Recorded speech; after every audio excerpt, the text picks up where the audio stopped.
우리 함께 사도신경으로 신앙 고백하시겠습니다. 나는 전능하신 아버지 하나님 천지의 창조주를 믿습니다. 나는 그의 유일하신 아들 우리 주 예수 그리스도를 믿습니다. 그는 성령으로 잉태되어 동정녀 마리아에게서 나시고 본디오 빌라도에게 고난을 받아 십자가에 못 박혀 죽으시고 장사된 지 사흘 만에 죽은 자 가운데서 다시 살아나셨으며 하늘에 오르시어 전능하신 아버지 하나님 우편에 앉아 계시다가 거기로부터 살아있는 자와 죽은 자를 심판하러 오십니다.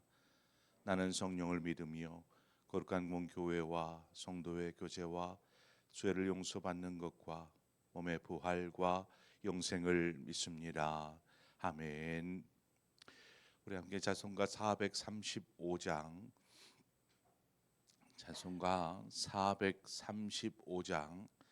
나의 영원하신 기업 생명보다 귀하다. 우리 함께 찬송하도록 하겠습니다. 찬송가 435장입니다.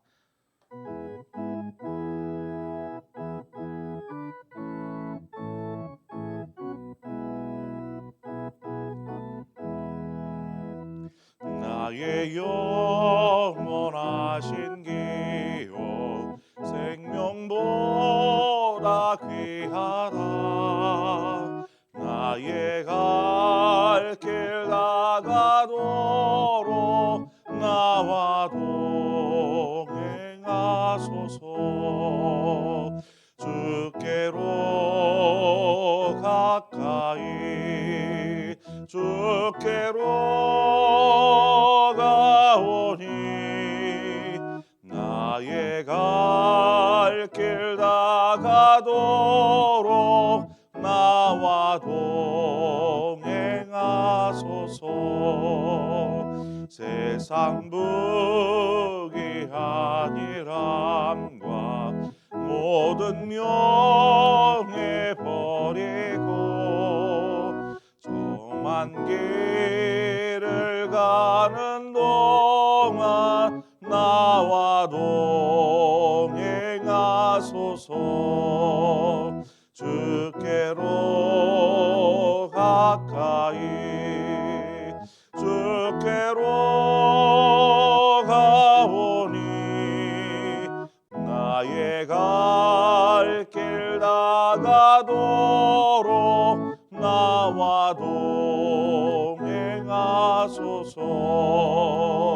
어두운 골짝 지나가며 험한 바다 건너서 천국 문에 이르도록 나와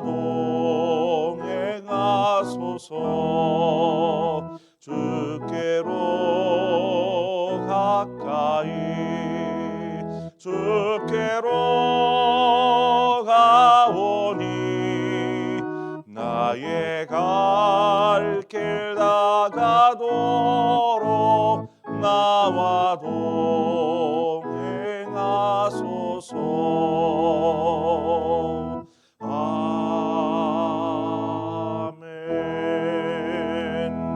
아멘. 하나님 말씀 보겠습니다. 열왕기상 9장 15절에서 마지막 28절의 말씀입니다. 열왕기상 9장 15절에서 마지막 28절의 말씀을 우리 함께 한 절씩 교독해서 보도록 하겠습니다. 솔로몬 왕이 역군을 일으킨 까닭은 이러하니 여호와의 성전과 자기의 왕궁과 밀로와 예루살렘 성과 하솔과 무기토와 게셀을 건축하려 하였음이라.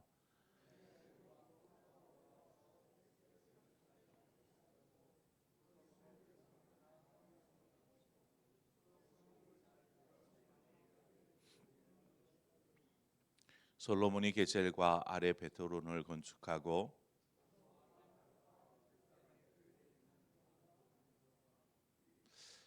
자기에게 있는 모든 국고성과 병거성들과 마병의 성들을 건축하고 솔로몬이 또 예루살렘과 레바논과 그가 다스리는 온 땅에 건축하고자 하던 것을 다 건축하였는데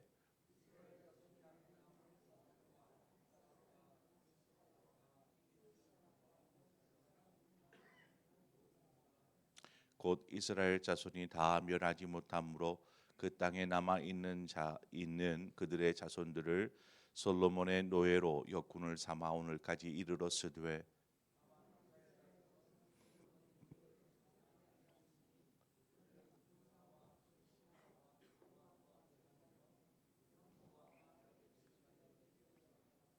솔로몬에게 이를 감독하는 우두머리 550명이 있어 일하는 백성을 다스렸더라.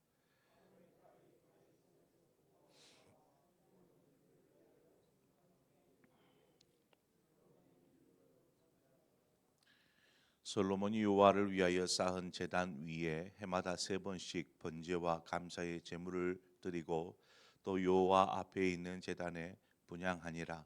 이에 성전 짓는 일을 마치니라.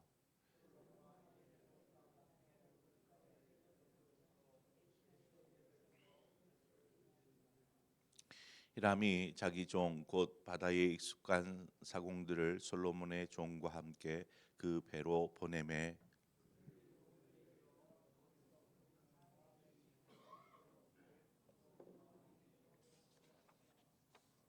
아멘. 솔로몬이 성전과 왕궁을 건설하고 오늘 본문을 보니까 그 외에도 참 많은 공사를 하는 것을 보게 됩니다. 보면 밀로와 예루살렘 성 하솔 무기또 게셀 베드론 이르레 이 지역들에 이르는 성체와 요새들을 만들고 그뿐만이 아니라 국고성과 병거성들과 마법의 성들을 건축하였다라고 기록하고 있습니다. 참 어마어마한 공사들을 계속해서 진행하고 있는 것을 보게 됩니다. 자, 그러면 그렇게 지은 성체와 요새들은 왜 그렇게 많이 지었을까? 많이 낡았고 허물어져서 이것들을 지었을까? 생각해 보면 이 지역들은 예루살렘을 중심으로 바로 주변에 있는 위치한 곳입니다. 한마디로 예루살렘 성을 보호하는 수도 방어를 위한 목적으로 지어진 것들이라 이렇게 이야기할 수 있습니다. 솔로몬이 건물을 지어가는 과정을 보면 맨 먼저 하나님의 성전을 짓고 그 다음에는 자신의 왕궁을 짓고 그 다음에는 주변에 있는 이렇게 요새와 성체들을 이렇게 지어 나가는 것을 우리는 보게 됩니다. 안에서부터 중심에서부터 점점 바깥으로 이 동심원처럼 퍼져 나가면서 건물을 지어가고 있죠. 우리가 쉽게 생각해 보면 외부에서 적들이 공격해 오면 우리의 방어선은 아마 바깥이어야 할 것입니다. 뭐 안의 중심에서부터 보호할 것이 아니고 바깥을 외부의 적이 들어오지 못하도록 방어하고 방비하는 것이죠. 그것을 아마 나라를 방어하기 위한 최우선으로 생각할 수 있는데 솔로몬은 맨 먼저 성전부터 지었고 그 다음에 이제 집터와 그 다음에는 이러한 방어할 수 있는 이러한 요새와 성체들을 지어가는 것을 보게 됩니다. 바로 여기에서부터 솔로몬의 신앙이 어떠한지를 엿볼 수 있죠. 우리의 중심은 어디에 있는가? 우리의 삶은 어디에서부터 시작되어야 하는가라는 것입니다. 솔로몬 왕은 나라를 다스림에 있어서 하나님을 최우선으로 가장 중심에 놓고 생각하였다라는 것입니다. 그런 후에야 자신과 나라를 돌아보는 것이죠. 왜 이렇게 하나님 그 중심의 삶이 중요할까? 우리가 살아가면서 겪는 많은 일들을 보게 됩니다. 그렇죠? 우리는 많은 일들을 겪습니다. 결국 그러한 많은 일들이 우리의 삶의 자리에서 뭐 일터에서든지 어디에서든지 일어나면 이 문제를 빨리 해결해야 되기 때문에 열심히 분주하게 이 문제를 해결하느라 동분서주하게 됩니다. 바로 이 모습과 같습니다. 외부의 적이 들어오면 국경을 넘어서 나라로 들어오니까 가장 중요한 것은 외부의 적들이 뭐 이제 당시에 하늘에서 뚝 떨어질 것도 아니고 이 국경을 넘어서 들어오니까 국경을 잘 방비하는 것으로 우리는 나라를 안전하게 보호하고자 하는 생각을 할 수 있지만 솔로몬은 그렇지 않았습니다. 그 외곽에 있는 곳을 잘 방비하는 것이 아니고 성전 먼저 생각하고 그다음에 집도와 점점점 이렇게 퍼져나가면서 나라를 든든히 세웠다라는 것이죠. 우리의 삶의 모습들이 그렇습니다. 외부에서 일어나는 문제들을 수습하다 보면 끝이 없는 것 같아요. 끝이 없는 시. 그래서 정작 신앙은 뒷전으로 물러나기 마련입니다. 이러한 문제들을 해결하다 보면 바깥으로 뛰어다니다 보면 정작 중요한 신앙은 뭐 그냥 생각지 않은 것이지요. 그러면서 신앙은 위축되고 또 신앙생활이 어느 순간에 어떤가는 버겁고 거추장스럽게 여겨지기까지 하게 됩니다. 왜요? 삶이 중요하니까. 삶의 문제들을 해결하고 삶을 어떻게 해서든 행복하고 잘 사는 그러한 삶으로 바꾸자 하는 이 생각이 있다 보니까 이러한 문제들을 해결하느라 정말 중요한 신앙, 하나님, 이것은 어느 순간인가 우리의 삶의 이 가장자리로 밀려나는 것들을 보게 됩니다. 과거와는 다르게 대부분의 가정이 오늘날 맞벌이를 합니다. 맞벌이를 안 하는 것이 이상할 정도로 다 맞벌이를 합니다. 일하느라 쉴 틈이 없죠. 고작 쉬는 주일에는 교회에 가서 봉사하다 보니 몸이 버텨지지를 않습니다. 이런 생활이 계속 지속되다 보면 어느 순간인가는 은혜가 고갈되어지고 그저 그냥 삶의 일에 치여서 살아가는 삶을 살게 됩니다. 그러면 언제까지 이런 생활을 해야 할까요? 여러분 한번 생각해 보세요. 퇴직을 하면 좀 괜찮아질까요? 요즘은 퇴직하고서도 쉬지 않고 일을 찾습니다. 일을 찾아서 하지요. 생활을 위해서도 그렇지만 가만히 있는 것보다는 뭔가 활동을 하는 것이 삶에 유익되다 생각하기 때문에 그렇습니다. 결국 일하는 것이 우리의 삶의 우선순위가 되어 버리는 것입니다. 일하는 것이 일평생토록 일하는 것. 여러분 이 말에 공감이 좀 되십니까?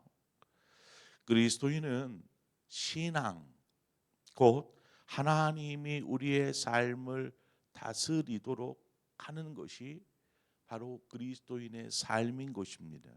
그렇지 않으면 삶의 의미를 잊어버린 채 바쁘게만 그렇게 열심히만 살아가게 되는 것이죠. 그러다 인생의 황혼이 찾아오면 지나온 삶을 후회하게 됩니다. 내가 뭐 하면서 살아왔나? 정신없이 일만 하다가 인생이 끝이 나는 것입니다. 그리스도인인 우리가 무엇에 어디에 목적을 두고 살아야 하는지 우리가 좀 생각해 보아야 합니다. 왜 우리 안에 성전을 맨 먼저 세워야 하는지 우리가 좀 생각해 보아야 합니다. 솔로몬이 이처럼 참 많은 공사를 진행했습니다. 왕이 되어서부터 시작해서 계속해서 건축 해 나가는 모습들을 보게 됩니다. 그렇게 많은 공사를 진행하기 위해서는 그만큼 많은 인력들이 필요할 테고 또한 재정들이 마련되어야만 했을 것입니다. 오늘 본문을 보면 솔로몬이 어떻게 인력들을 수급하였고 또 재정을 마련했는지를 소개하고 있습니다. 인력을 수급하기 위해서 솔로몬은 이스라엘 안에 있는 가나안 사람들, 이 가나안 사람들을 노예로 삼아 그들을 일을 시켰습니다. 여호수아 때부터 솔로몬의 때까지 이 가나안 사람들이 여전히 이 이스라엘 땅 안에서 터를 잡고 살아가고 있었다라는 것입니다. 솔로몬이 그들을 굴복시키고 그들에게 강제 노역을 시킵니다. 노역을 시키는 일에 있어서 가나안 사람들만으로 다 충당이 되지 않아서 이스라엘 사람도 그 일에 참여해야 합니다. 그렇지만 가나안 사람들과 이스라엘 백성들과의 차이를 둡니다. 어떤 차이냐? 이스라엘 백성들은 그냥 노예처럼 부려먹지 않고 그들을 품꾼처럼 대우해 줍니다. 그러니까 와서 일을 하면 그만큼의 돈을 지불하고 또 그들이 계속해서 일만 하는 것이 아니라 일정 기간은 집으로 돌아가서 또 가정을 돌보게 하고 또 다시 와서 일을 하고 하는 일들을 하도록 하였던 것이지요. 하나님은 이스라엘 사람이 가난하여서 혹 종으로 팔릴지라도 그를 종으로 여길 것이 아니라 품꾼의 대우를 해 주어야 한다라고 성경은 이야기합니다.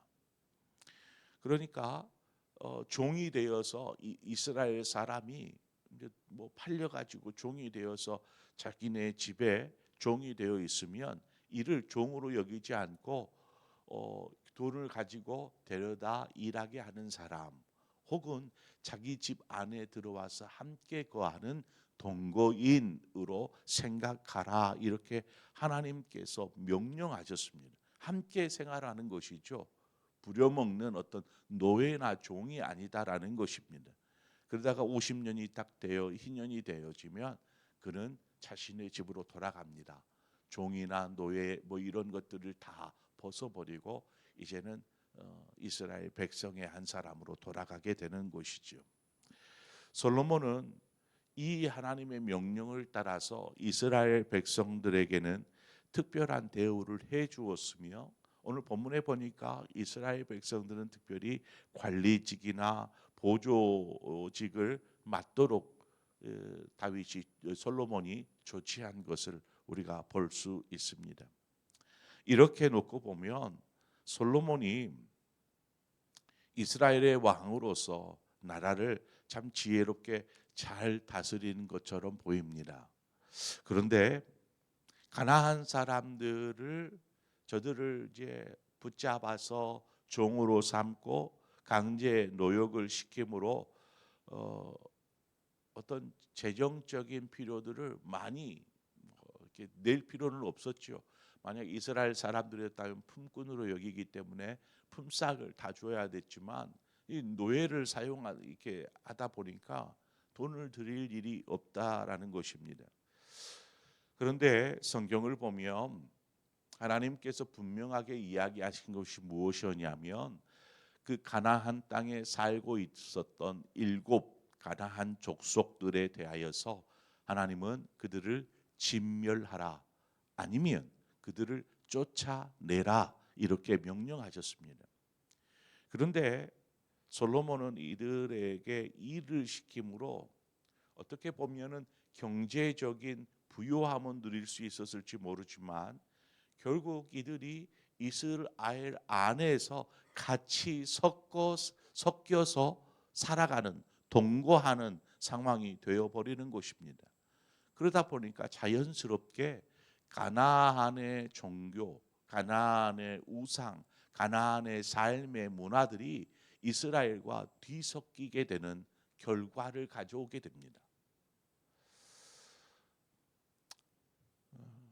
또 솔로몬이 그 많은 성들, 요새 여러 가지 것들을 건축하느라고 참 많은 재정들, 돈이 필요했을 터인데, 이 재정 마련하기 위해서 어떤 일을 행하냐면 주변에 있는 나라들과 이제 무역을 시작하게 됩니다. 주변에 있는 나라들과 먼저는 무역을 하기 위해서는 신뢰가 쌓여야 되기 때문에 평화 조약을 맺기 시작합니다. 때로는 다른 나라에, 오늘 본문에도 나오지만 애굽 왕 바로의 딸을 아내로 맞아들이는 거죠. 아내로. 그러면은 정략 결혼이 되기 때문에 애굽과는 평화로운 관계가 만들어지는 것입니다. 평화로운 관계가 만들어지면 이제는 그들과 통상 이제 매매를 할 수 있는 것이죠. 무역을 할 수 있는 것입니다. 애굽에 있는 물품을 가져와서 또 다른 나라에 팔고 또 다른 나라에 있는 물품을 애굽에다가 팔고 하는 이 무역이 솔로몬 왕이 다스리던 때에 막 부흥하기 시작합니다. 이 예루살렘이라는 그 이스라엘이라는 지리적 위치가 저 위쪽에 있는 나라들과 아래쪽에 있는 나라들이 이 예루살렘 지역을 통행할 수밖에 없는 교통지와 같습니다. 뿐만 아니라 이 지중해와 이쪽 그 아라비아만 쪽과 연결해 주는 해상을 이어줄 수 있는 해상 통로도 되어집니다. 굉장히 중요한 이점들을 가지고 있었기 때문에 무역이라는 것들을 행하기에 너무나 좋은 상황이었던 것이죠. 자, 그러한 상황에서 오늘 본문 26절과 27절을 보면은요, 배를 짓고 항해술에 뛰어난 사공들을 불러다가 이렇게 해상 무역을 시작하게 되는데, 이를 위해서 히람에게 배를 지을 수 있도록 또 배를 이렇게 몰 수 있는 사공들을 달라고 또 요청하는 것을 볼 수 있게 됩니다. 아마도 이렇게 어떤 나라를 부강시키고 발전시킬 수 있었던 것은 하나님께서 솔로몬에게 주신 지혜가 한몫하였을 것입니다. 다른 사람들이 생각하지 못한 것들을 생각하고 그를 지혜롭게 계획하고 진행하는 그 모든 과정 속에 하나님의 지혜가 이 솔로몬과 함께 하였던 것이라 볼 수 있는 것이죠. 자, 그런데 문제는 이 주변 나라들과 좋은 관계를 맺고 그들과 교류를 하다 보니까 어떤 삶의 풍요는 찾아왔습니다. 나라는 부유해지고 이러한 풍요로움은 가져다 주었지만 후에는 이 이방 나라들과의 교류를 인하여서 이스라엘 안에 이방의 우상들이 쉽게 들어올 수 있게 되었습니다. 이방의 문화가 쉽게 들어올 수 있었다라는 것입니다. 처음은 그렇지 않았습니다. 처음은 철저하게 이러한 것들을 방비하고 신앙 안에서, 그렇잖아요. 솔로몬이 가장 먼저 성전을 지었던 것처럼 그의 삶이 오늘 본문에서도 25절에 보면 뭐라고 합니까? 솔로몬이 여호와를 위하여 제단을 쌓은 제단 위에 해마다 3번씩 번제와 감사의 제물을 드리고 또 여호와 앞에 있는 제단에 분향하니라. 이에 성전 짓는 일을 마치니라 말합니다. 여기에서 3번씩 제사를 드리는 1년에 해마다 3번씩 제사를 드렸다라는 것은 절기를 지켰다라는 것입니다. 절기, 이스라엘의 3대 절기가 있죠. 유월절과 오순절과 초막절, 이 절기들이 해마다 있게 됩니다. 그러니까 지금 솔로몬이 해마다 절기를 지키면서 이렇게 하나님 앞에 제사하였다라는 것은 이스라엘을 하나님 중심으로 신앙 안에서 세워가고 있다라는 것들을 우리는 쉽게 알 수 있습니다. 철저하게 신앙 중심, 예배 중심의 삶을 살아가는 것이죠. 이러한 모습이 계속 끝까지 솔로몬의 통치 마지막까지 이어졌다라면 얼마나 좋았겠습니까마는 그렇지를 못했습니다.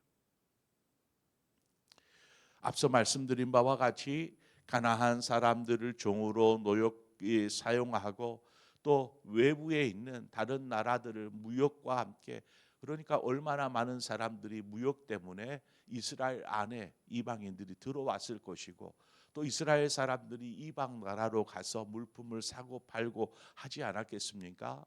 그러다 보니까 쉽게 이러한 이방의 문화, 하나님 중심의 신앙과 삶이 시작되었지만 어쩔 수 없이 시간이 지나 보니까 쉽게 그 안에 들어와서 이스라엘이 변화되기 시작합니다. 결국 후에는 이스라엘이 하나님을 버리고 우상을 섬기게 됩니다. 삶은 풍요로워졌지만 나라는 서서히 죄악으로 물들어가기 시작하였습니다. 급기야 솔로몬이 죽은 그때에는 이스라엘은 둘로 쪼개져 버립니다. 찢어져 버리는 것이죠.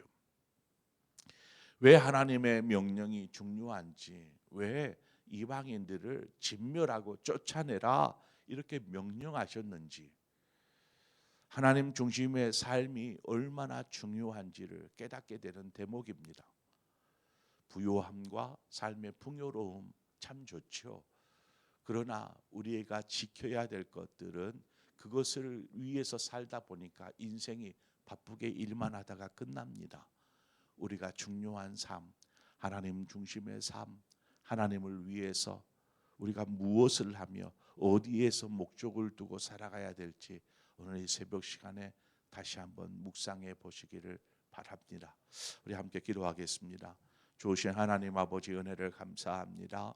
이 새벽에 우리를 부르시고 하나님의 말씀 앞에 서게 하신 아버지, 오늘 들려주신 말씀들을 다시 한번 상고하고 묵상하면서 우리의 삶이 어떻게 하나님 앞에 드려질 때에 하나님께 영광이 되고 우리가 신앙의 중심된 삶을 살아갈 수 있을지 다시 한번 결단하는 거룩하고 복된 시간이 되어서 솔로몬이 걸었던 삶의 전철을 밟지 아니하고 오직 하나님의 영광을 위해서 하나님만을 붙잡고 살아가는 우리의 삶이 되게 하여 주시옵소서.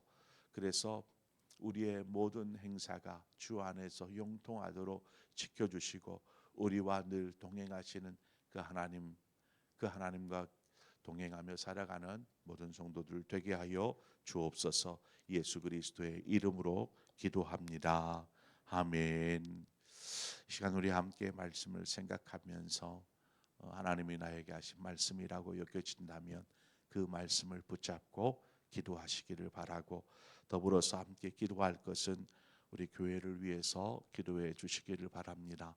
우리 전도회를 위해서 기도해 주시고 또 전도회의 임원들과 또 우리 병신도 사역자들을 위해서 여러분 기도해 주셔서 우리 전도회가 2024년 하나가 되어지고 또 서로의 아름다운 신뢰와 사귐들 교제가 활성화되어질 뿐만 아니라 전도회가 이렇게 부흥해서 모이기에 힘쓰는 전도회, 또 여기에만 머무를 것이 아니고 참 하나님의 뜻을 위해서 귀하게 사용되어지는 전도회가 될 수 있도록 위해서 기도해 주시고, 더불어서 우리 교회의 우리 교육자들을 위해서 기도해 주시고 우리 항전 직분자들을 위해서 기도해 주시기를 바랍니다.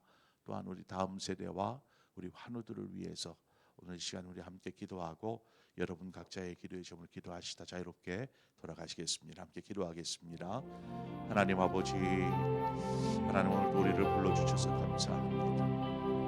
우리가 겸손히 하나님 앞에 말씀 앞에 설 때에 하나님이 새벽에 우리에게 들려주신 하나님의 말씀들을 다시 한번 이 시간 상고하고 되새기며